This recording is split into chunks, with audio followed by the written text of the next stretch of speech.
It's an honor to be with you today. And then we haven't met. Me. Yeah, we've never met in real, but I'm very pleased to be able to speak to you like this. Yeah, so this is going to be a recording for the 10th anniversary of Green Japan. And it will be many people in Japan, especially the Green people, will be watching us. Mm-hmm. Today, I'd like to interview you. And then before, I would like to introduce all the contribution that you've made to the Greens, global Greens and Greens in general. So I'm just going to read out. And so Margaret Blakers, she was an Asia Pacific representative on the Global Greens Coordination. And Margaret was a former director of the Greens Institute. She was a longtime environmental activist, especially on forests, biodiversity, and climate change. She was an organizer of the first Atlas Australian Birds, first Global Greens Conference, co-founder of the Victorian Greens, and former advisor to Australian Greens Senator Bob Brown. Is that correct? Yep, that's it. Great, thank you. So the Margaret, to start with, I'd like to start from the history. And how did you get involved with the Australian Greens Party, which was the former organization? Well, I got involved actually in the Victorian Greens, which is one of the states of Australia. Janet Rice, who's now Senator Janet Rice in the federal parliament, and me and a couple of other people ended up setting up the Victorian Greens in 1992. So that's 30 years ago, which seems quite incredible. Because at that stage, we could see that there were Green parties. We thought there needed to be representation for the environment in the federal parliament. We thought there needed to be voices that could speak for the environment.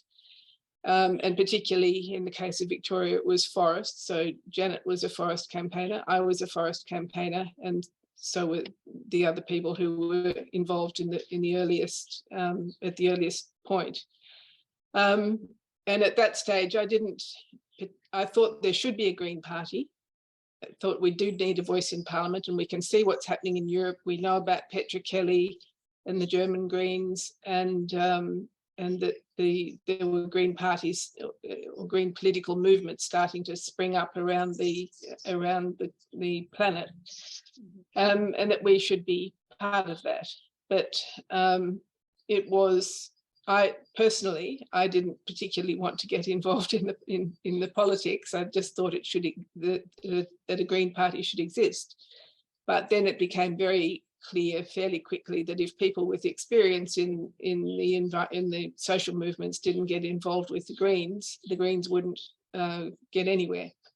So I did become involved, and we set up the Victorian Greens, and then in the run up to the 1993 election, the Australian Greens came together, bringing together most of the state parties at that stage to form a national organisation and be able to run candidates as Australian Greens for that federal election. I see. That's good. So it's a long way to go, because I think you said it's been around 30 years that you've been struggling, and then you're trying to find the seats at the parliament. And in Japan, the Greens parties in Japan, we don't have any seats at the permanent national government level. Yeah. Yes, and the difference is you've got a terrible electoral system at the federal level, because you have both barriers in terms of the type of voting system that you have. So I think you've got a proportional representation in your upper house, but not in your lower house. And then you've got these really ridiculously high fees for people who want to stand for Parliament. And that's so undemocratic and impossible. So we also have a barrier in terms of not having proportional representation in the House of Representatives, the lower house at the national level, but we do have it in the Senate, and that's where eventually Bob Brown got elected in 1996, and that was our sort of breakthrough at the federal level. But in 1992, when we were setting up the party, we thought it might take 10-15 years in order to get a reasonable level of representation, and in the end it's taken 30 years. So it's really this just last election that we've really consolidated our representation at the national level. Okay, great. Yeah, so right. So I think transforming the social actions into a political action is one of the biggest barrier and the big step in order to pass a message to the world. So the next question I'm moving on to is that you have already retired from Greens Party at the Congress, the 4th Congress in Liverpool, that I've heard. So when you were at the past, what did you keep in mind, and what did you wish for the Greens Party when you've left? Well, mostly that it would continue to exist. I mean, if you think about the different levels at which politics operates, starting with the local level, where people can actually physically come together, talk to each other, get to know each other, build some sort of solid relationships that really are essential for to do politics well. Then you move up to, say, the state or prefecture level. It's still possible to bring people together, but not so easy. You get to the national level. In a country like Australia, it's just huge and very expensive to bring people physically all to the same place. And then global, it's multiple times even more difficult and more expensive. So I think in some ways the most the best achievement is actually that we exist, and that and I think it's essential that we do exist because there is a green political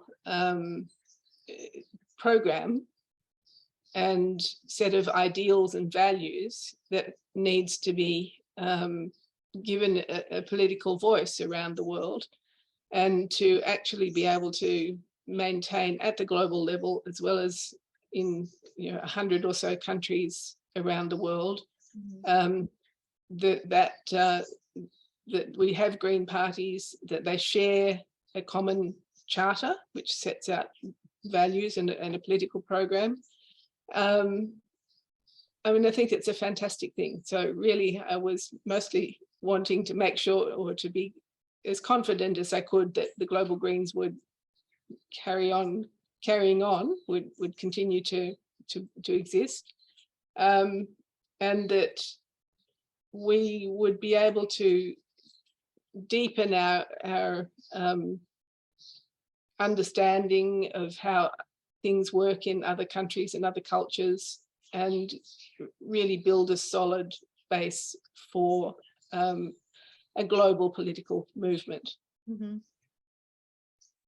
Yes, I think it's very, very important too. It's despite all the difficulties and of course the language barriers and cultural differences, and because I think the climate crises and the loss of biodiversities and all those issues are basically global, and then we cannot solve those issues by ourselves. And yes, exactly. So like you said, working and integrating at the local level at the first place, it's essential. And at the same time, like of course the national government has to be aware of what we're facing.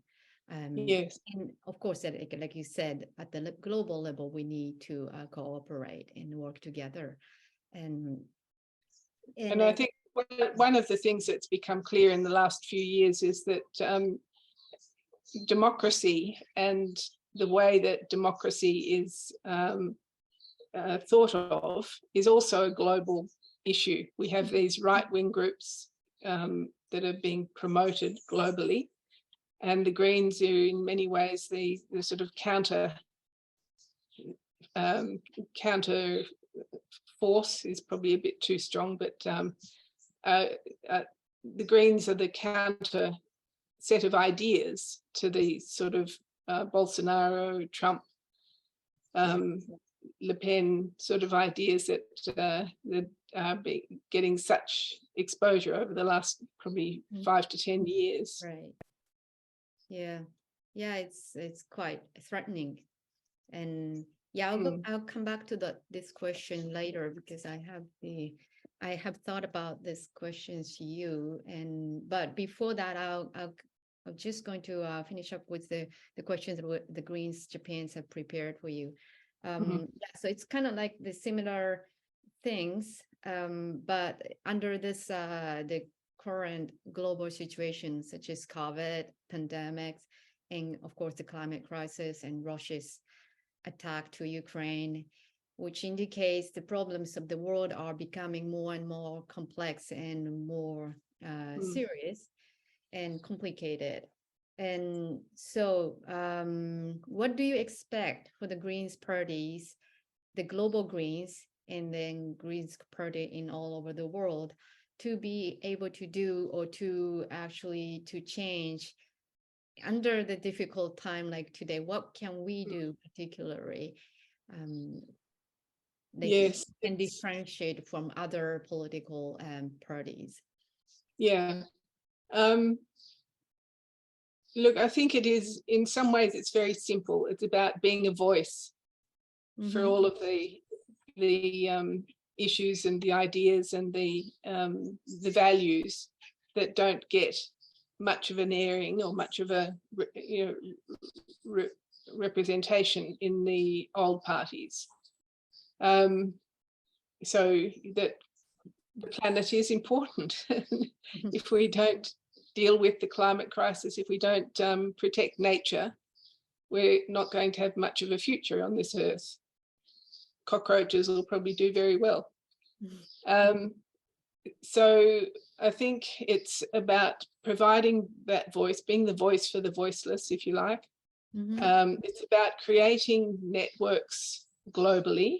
And in terms of, one of the advantages that we have is this communication, that we can speak on Zoom, we can pick up a phone or whatever and communicate, because that wasn't the case 20 years ago. Like when we organised the Global Greens Congress in Canberra, people had to send their registration forms, fill it in on a piece of paper, put it in an envelope, put a stamp on the envelope and send it to Australia. So now we can just do all of that sort of thing instantaneously. So I think we have some advantages and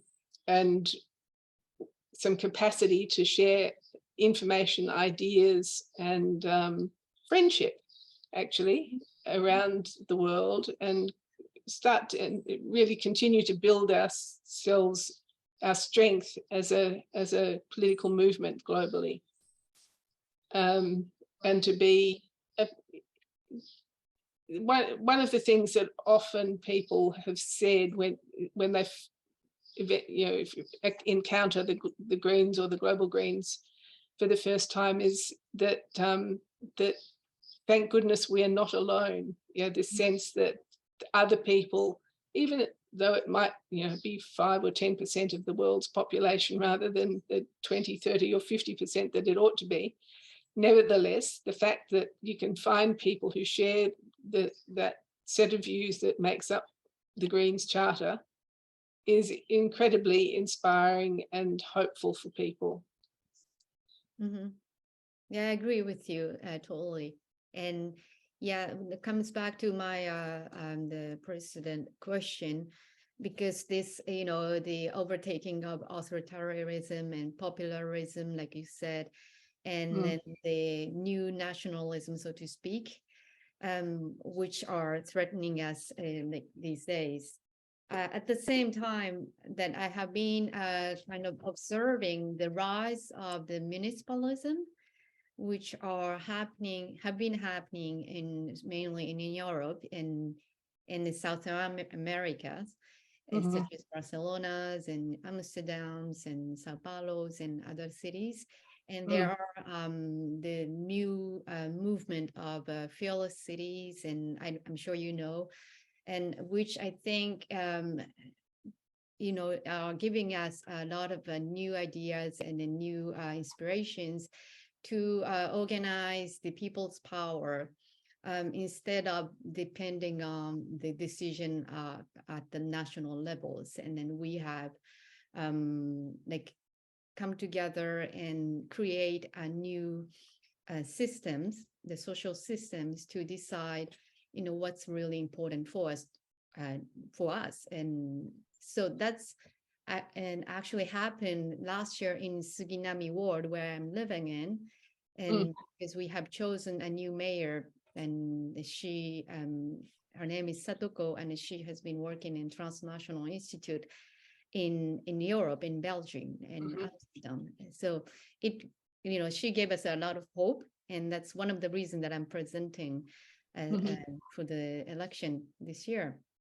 So what your take on this? Like, I'm sure you're aware, and then do you think there are hopes, and do you have any idea? Oh yes, look, I think the subnational levels of government, and there can be different numbers of levels of government in different countries, but at the national level, a lot of the politics is very ideological, and it can be extremely hard to actually get practical change to happen.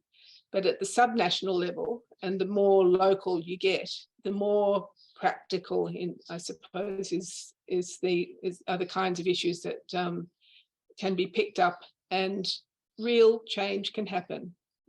So in Australia, where I am in the Australian Capital Territory, the Greens have been able to, the Greens are sharing power with the Labor Party and have been able to push much stronger action on climate change, electric vehicles, all those sorts of things, 100% renewable electricity. So the climate issues in particular, but also a whole heap of social issues, like one that's current at the moment is lifting the age at which children are allowed to be locked up from 10 to 14 or potentially higher. Yeah. I mean, it's just completely an appalling situation as it stands at the moment. But the Greens and the ACT have been able to take a lead on that. And those kinds of things have a universal application. So similar kinds of issues, I don't know Japan particularly, but quite possibly in Japan and other countries around the world, about the treatment of children and justice for young people. But what I'm trying to say is you can be much more practical, you can exchange, and you can create networks that are global around some of these shared issues at the subnational level much more easily in some ways than you can at a national level. And I think that, to me, is one of the things that I think is really hopeful and fruitful place to put some energy, some effort. Right. Yeah, so because like you said previously, because of the social medias and the technology, we are able to learn very in a rapid speed, and not pass, especially particularly passed by any kind of media, directly person to person. We are interested to exchange ideas and new informations from all over the world. Except that there are dangers that, because you get to sort of trapped into the only chosen media or information, which you can easily, direct it to the wrong direction. So learning from other countries, there are my other interest politically is that in Japan that we have very less representative of women in politics. So like I'm learning that from Australia and other countries, there are more representative and like of female representatives in politics, and much more than in Japan. And so we are very low percentage as far as the women's participation is concerned in higher position in general in society. So I'm sure that it's very important that women and the other kind of genders and any kind of people in different status to be represented.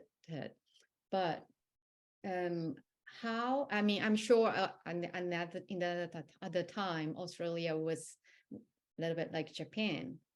So how did you think that they made a lot of effort, the women made a lot of effort to be able to participate, or how did it happen, or how can we make difference? Well, as far as the Greens are concerned, we've always had a principle of gender equity and trying to get 50-50 candidates for elected office and those kinds of things. It wasn't easy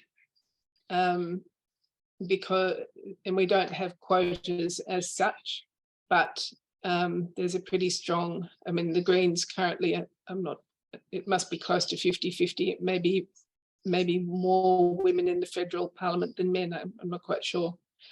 Some of the other parties, the Labor Party had quotas and they've met their quota.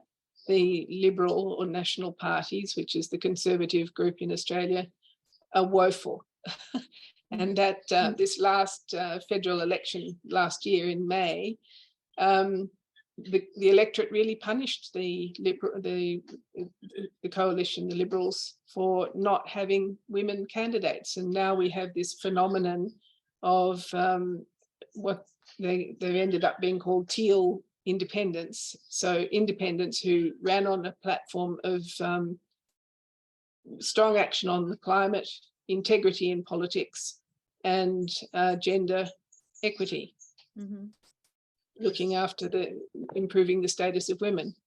And I think 6 of them got elected in single member electorate. So it's a very striking phenomenon that the Greens and these teal independents share pretty much a common platform, but made such an impact on this election, on this last election. So look, it's not easy to do. It requires, women tend to be more reticent, less confident. I'm not good enough, and need encouragement, support, training, practice to actually try to, and encouragement and to step up and realize that you are good enough. You're quite as good as any of the men who are around the place, and that I think that it's so deeply ingrained in the Greens now, or always has been. It's just part of it. There's a cultural aspect to this too in political parties. So the culture is, the expectation is that women and men will both step forward, and as we start to live in a more non-binary world, that people of all persuasions will have an equal have a representation in politics. Right.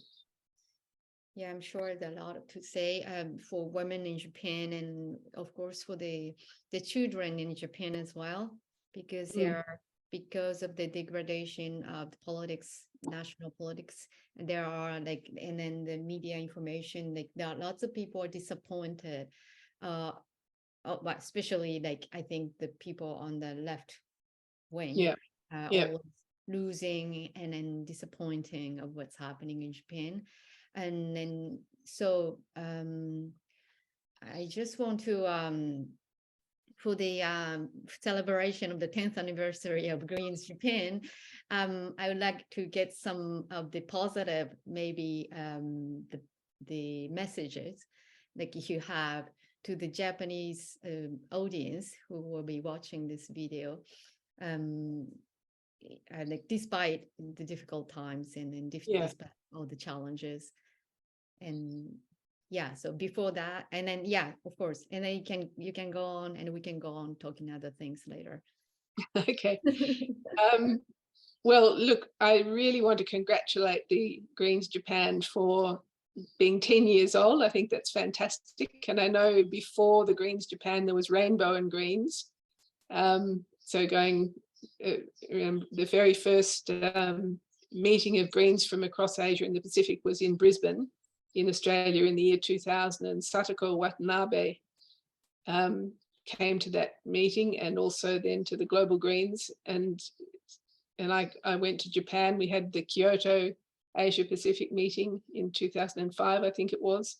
So it's been actually, building up. You've been working at it for more than 10 years, but to actually be able to establish a party and to survive and thrive in such a difficult political environment is truly excellent. So congratulations to everybody who's played a part in doing that.